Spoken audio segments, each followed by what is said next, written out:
पौष पुत्रदा एकादशी व्रत कथा एवं महात्म्य। प्रारंभ और महत्व। धर्मराज युधिष्ठिर ने श्री कृष्ण से हाथ जोड़कर प्रार्थना की, हे जनार्दन, आपने मार्गशीर्ष मास की मोक्षदा एकादशी के बारे में विस्तार से बताया, जिसे सुनकर मेरा मन अत्यंत प्रसन्न हुआ। अब कृपा करके पौष शुक्ल एकादशी के बारे में बताइए। इस एकादशी का क्या नाम है, इसकी विधि क्या है और इसमें किस देवता का पूजन किया जाता है? भगवान श्री कृष्ण मुस्कुराकर बोले, हे धर्मराज, जगत के कल्याण के लिए आपने बहुत ही सुंदर प्रश्न किया है। पौष मास के शुक्ल पक्ष की एकादशी का नाम पुत्रदा एकादशी है। जैसा कि इसके नाम से ही स्पष्ट है, यह व्रत संतान सुख देने वाला और सभी पापों का नाश करने वाला है। इस दिन भगवान नारायण की पूजा की जाती है। इस व्रत के समान इस लोक में दूसरा कोई व्रत नहीं है। जो भक्त श्रद्धा पूर्वक इसे करते हैं, भगवान उन्हें विद्वान और यशस्वी संतान प्रदान करते हैं। पौराणिक व्रत कथा। प्राचीन काल में भद्रावती नाम की एक सुंदर नगरी थी। वहाँ सुकुमार या सुकेतुमान नाम के एक धर्मात्मा राजा राज्य करते थे। उनकी पत्नी का नाम कैव्या था। राजा के पास अतुल धन संपत्ति, विशाल सेना और ऐश्वर्य की कोई कमी नहीं थी, परंतु उनकी कोई संतान नहीं थी। इसी कारण राजा और रानी दिन रात मानसिक चिंता में डूबे रहते थे। राजा सोचते थे कि मेरे मरने के बाद मेरा तर्पण और पिंडदान कौन करेगा? बिना पुत्र के पितरों और देवताओं का ऋण मैं कैसे चुका पाऊंगा? जिस घर में पुत्र न हो, वहाँ सदा अंधकार रहता है।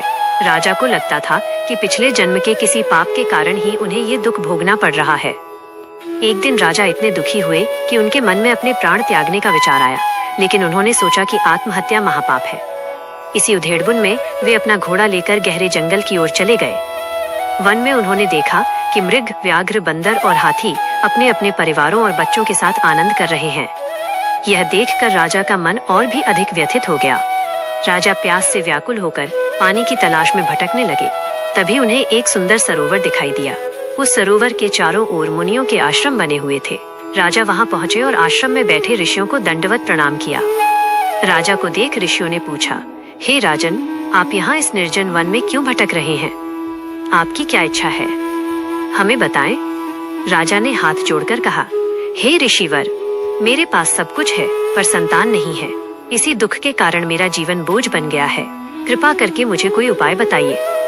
ऋषि बोले, हे राजन, आज पुत्रदा एकादशी है। हम विश्वदेव हैं और यहाँ इस पवित्र सरोवर में स्नान के लिए आए हैं। आज के दिन जो भी मनुष्य पूरी श्रद्धा से व्रत करता है, भगवान विष्णु की कृपा से उसे अवश्य ही पुत्र रत्न की प्राप्ति होती है। आप आज ही इस व्रत का संकल्प लें। ऋषियों के वचनों को सुनकर राजा के मन में आशा का संचार हुआ। उन्होंने उसी समय ऋषियों के सानिध्य में पुत्रदा एकादशी का विधि पूर्वक व्रत किया। रात भर जागकर भगवान का कीर्तन किया और अगले दिन द्वादशी को व्रत का पारण किया। व्रत का शुभ फल। व्रत पूर्ण कर राजा वापस अपनी नगरी आए। कुछ समय बाद रानी कैव्या ने गर्भ धारण किया और 9 माह पूरे होने पर उनके यहाँ एक अत्यंत सुंदर, तेजस्वी और धर्मात्मा पुत्र का जन्म हुआ। पूरे राज्य में उत्सव मनाया गया। वही पुत्र आगे चलकर अत्यंत न्यायप्रिय राजा बना और उसने अपने माता पिता और पितरों का उद्धार किया। भगवान श्री कृष्ण बोले, हे युधिष्ठिर, जो मनुष्य इस व्रत के महत्व को पढ़ता है या श्रद्धा से सुनता है, उसे अश्वमेध यज्ञ के समान पुण्य प्राप्त होता है। इस लोक में संतान सुख भोग कर अंत में वो व्यक्ति विष्णु लोक को प्राप्त होता है। व्रत की पूजन विधि।